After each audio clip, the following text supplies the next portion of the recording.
नमस्कार, मी ॲडव्होकेट हरदास लांडे. बघा, सध्या जी काही राज्य सरकारची पुण्यश्लोक अहिल्यादेवी होळकर कर्जमुक्ती योजना 2026 ही जाहीर झालेली आहे. तर ही कर्ज माफी योजना नसून ही कर्ज वसुली योजना आहे. सगळ्यात महत्वाची गोष्ट आहे की ही कर्ज माफी नाही तर ही कर्ज वसुली योजना आहे. कशी?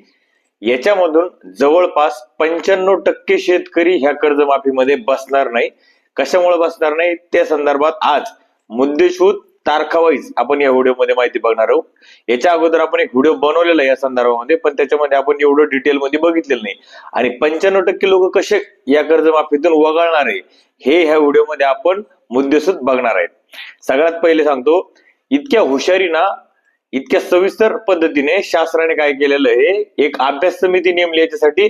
आणि अभ्यास समिती कशासाठी नेमली होती तर अभ्यास समिती ही शेतकऱ्यांना लाभ कसा मिळावा याच्यासाठी नेमलेली नव्हती, तर ही अभ्यास समिती होती या कर्जमाफीतून जास्तीत जास्त शेतकरी कसे वगळता येईल.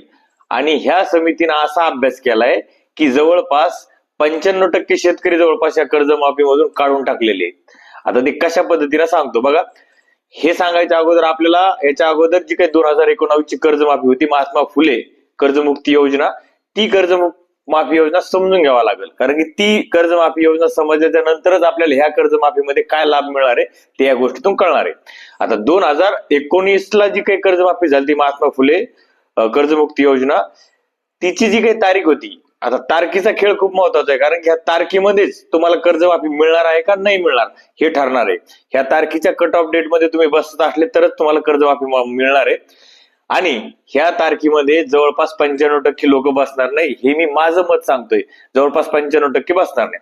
आता 2019 ची कर्जमाफी केली, त्या कर्जमाफीमध्ये तारीख काय धरली होती, 1 एप्रिल 2015 ते 31 मार्च 2019 पर्यंत पात्र शेतकरी यांच्यासाठी झाली होती. म्हणजे जे लोक 1 एप्रिल 2015 ते 31 मार्च 2019 पर्यंत कर्ज घेऊन थकीत होते ह्या तारखेच्या मध्ये, त्या पात्र लोकांना, त्या पात्र शेतकऱ्यांना कर्जमाफी मिळाली होती. आणि या कर्जमाफीमध्ये जवळपास 85%, 80 ते 85% लोक या कर्जमाफीमध्ये बसले होते. याच्यामध्ये 15% लोक या कर्जमाफीमध्ये बसलेले नव्हते. ते 15% कर्ज, जे काही 15% लोक त्या कर्जमाफीत बसलेले नाही 2019च्या, ते ह्या कर्जमाफीत सुद्धा बसणार नाही. त्यांचा तर ह्या कर्जमाफीत बसायचा प्रश्नच येत नाही. कारण की त्याच कर्जमाफीमध्ये ते पात्र नव्हते. म्हणजे त्यांचं जे कर्ज होतं 2019च्या अगोदरचं कर्ज आहे. आणि सध्या जी काही कर्जमाफी करण्यात येत आहे तिची कट ऑफ डेट काय ते पण सगळ्यात महत्वाचं आहे. बघा, आता सध्याची कर्जमाफी बघू. सध्याच्या कर्जमाफीत पात्र कोण आहे बघू. जी आर जर वाचला तुम्ही तर जी आर मध्ये तुम्हाला सगळ्यात 8 मिळेल की कुठल्या तारखेच्या हद्दीपर्यंत कर्जमाफी होणार आहे. याच्यात सगळ्यात महत्वाची तारीख आहे 2019 ची शेवटची तारीख होती 31 मार्च 2019. त्याच्या आतमध्ये कर्ज घेतलेले. आता याच्यात जी तारीख दिलेली आहे 1 एप्रिल 2019 ते 31 मार्च 2025 मधील शेतकरी याच्या मध्ये कर्ज घेतलेलं पाहिजे आणि 30 सप्टेंबर 2025 रोजी थकीत असलं पाहिजे. हेच लोक याच्यात बसणार आहे. म्हणजे थोडक्यात सांगायचं म्हणजे जे काही 2019च्या कर्जमाफीमधून 15% लोक वगळले होते ते, त्यांचा तर या कर्जमाफीमध्ये लाभ भेटायचा काही प्रश्नच नाही.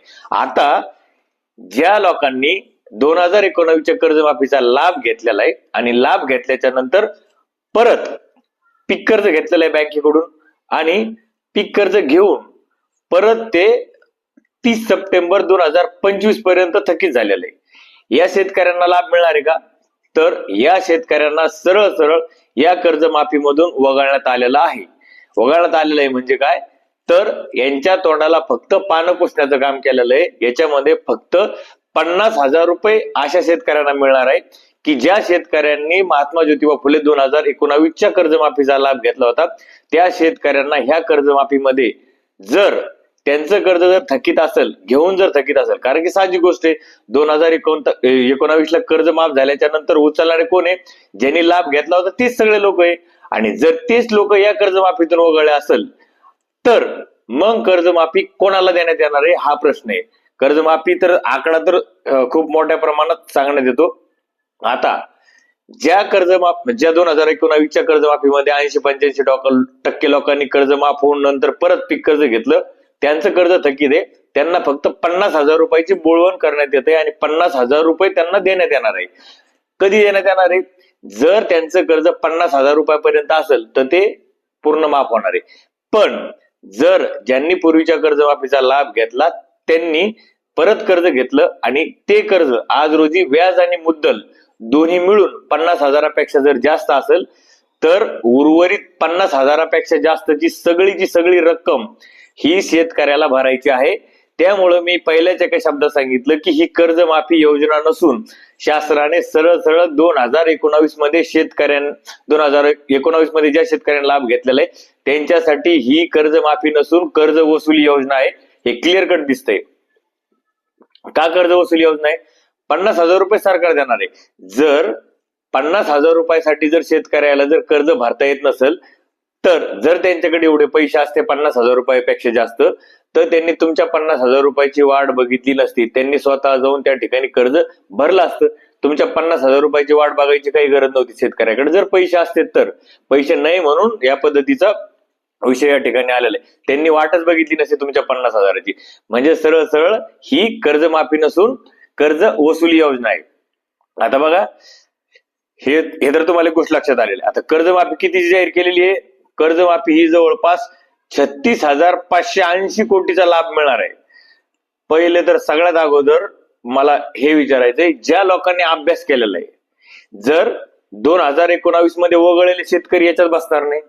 2019 मध्ये ज्यांना लाभ भेटणार ते शेतकऱ्यांना सुद्धा 50,000 रुपयाची वर कर्जमाफी मिळणार नाही. जर 2019 मध्ये 85% लोकांना कर्जमाफी मिळाली होती आणि ती कर्जमाफी जवळपास 20-21 हजार कोटी रुपयाची होती तर मग ह्या कर्जमाफीमधून ते 15% वगळणार आहे आणि 85% ज्यांना लाभ मिळाला होता त्यांना सुद्धा 50,000 रुपयापर्यंत मिळणार आहे. जर त्यांनी भरले तर मला नाही वाटत कुठले शेतकरी भरतील, कारण की त्यांच्याकडे पैसे असते वरचे तर त्यांनी पूर्णच भरले असते. मग जर ह्या 85% आणि त्या 15% लोकांना सुद्धा कर्जमाफीचा कुठलाही लाभ मिळणार नाही तर मग ज्या लोकांनी अभ्यासकांनी हा आकडा काढलाय की 36,000 कोटी रुपयाचे कर्जमाफी होणार आहे, तो आकडा कुठून काढलेला आहे, कसा काढलेला आहे आणि कशा पद्धतीने लाभ होणार आहे हे यांनी पत्रकार परिषद घेऊन त्या अभ्यासकांनी सांगायला पाहिजे की अशा पद्धतीने लाभ व्हायचा. एकदम हुशारीने आणि चालाकीने जवळपास सगळ्या शेतकऱ्यांना याच्यातून वगळण्याचं काम सरकारने केलेलं आहे. फक्त दिलेला शब्द कागदोपत्री पाळायचा, प्रत्यक्षात पाळायचा नाही, अशा पद्धतीचा शासनाचा हा GR आहे. आणि या GRच्या माध्यमातून शासनाने शेतकऱ्यांच्या हातामध्ये गाजर दिलेली, गाजर जे की नेहमी सरकार शेतकऱ्यांना देत आलेलं आहे आणि या वेळेला सुद्धा सरकारने शेतकऱ्याच्या हातामध्ये गाजर देण्याचं काम केलेलं आहे. आता 36,000 कोटी कसे वाटणार आहे, याचा आकडा कसा देणार आहे, हा सगळ्यात मोठा प्रश्न आहे. या व्हिडिओच्या माध्यमातून मी तुम्हाला हे सांगण्याचा प्रयत्न केलेला आहे की सरळ सरळ याच्यातून 95% लोक या कर्जमाफीतून वगळणार आहे. फक्त 5% माझं स्पष्ट मत आहे या कर्जमाफीमध्ये 36,000 कोटीचा जो आकडा सांगते ना, त्या 3600 कोटीची सुद्धा कर्जमाफी होती का नाही हा सगळ्यात मोठा प्रश्न आहे. आता तर नंतर आकडेवारी कळणच, पण 3600 कोटी सुद्धा या कर्जमाफीमध्ये शेतकऱ्यांना मिळणार आहे का नाही हा सगळ्यात मोठा प्रश्न आहे. आणि आता तो नंतर या संदर्भात कळलंच की किती कर्जमाफी शेतकऱ्यांना मिळते. म्हणजे सरळ सरळ सगळ्या शेतकऱ्यांना वगळण्याचं काम याच्यामध्ये केलेलं आहे. आता हे तर शेतकरी जे झालेले हे पूर्वीच्या कर्जमाफी म्हणले सांगतो, आणि याच्यामध्ये परत दुसऱ्या अटी असे आमदार, खासदार, टॅक्स पेयर, 25,000 रुपये पगार असणाऱ्या व्यक्तीला सुद्धा या कर्जमाफीमधून वगळण्यात आलेले. जो टॅक्स भरतो त्याला सुद्धा, ज्याला नोकरी येतो सुद्धा, या सगळ्या लोकांना जर वगळलं आणि या सगळ्या लोकांची टक्केवारी काढली 1-2% लोक सुद्धा कर्जमाफीसाठी पात्र होणार नाही. आणि सांगायचं किती 36,000 कोटीची कर्जमाफी आहे आणि 3600 कोटीची सुद्धा प्रत्यक्ष लाभ या कर्जमाफीतून भेटतो का नाही हा सगळ्यात मोठा प्रश्न या ठिकाणी निर्माण झालेला आहे. त्याच्यामुळं सविस्तर या व्हिडिओच्या माध्यमातून मला हे सांगायचं होतं की माझ्या मते ज्या अभ्यासकांनी 36,000 कोटीचा आकडा काढलाय त्यांनी सांगावं, पत्रकार परिषद घ्यावी की 36,000 कोटी रुपये कोणाला वाटणार नेमके तुम्ही आणि कशा पद्धतीने वाचणार आहे. तर हे फक्त कागदोपत्री आकडा मोठा करून दाखवलेला आहे. हे 36,000 कोटी कदाचित यांचे वाटून घ्यायचे ठरलं असेल कदाचित, असं मला वाटतंय. पण शेतकऱ्यांपर्यंत 3600 कोटी सुद्धा या कर्जमाफीमधून येणार नाही असं माझं वैयक्तिक मत आहे. तुम्हाला या संदर्भात काय वाटतं? बऱ्याचशा लोकांना ही गोष्ट सगळ्यात माहितीये फक्त एक 8 GR मध्ये टाकायची आणि सगळ्या लोकांना कर्जमाफीतून बाहेर टाकायचं.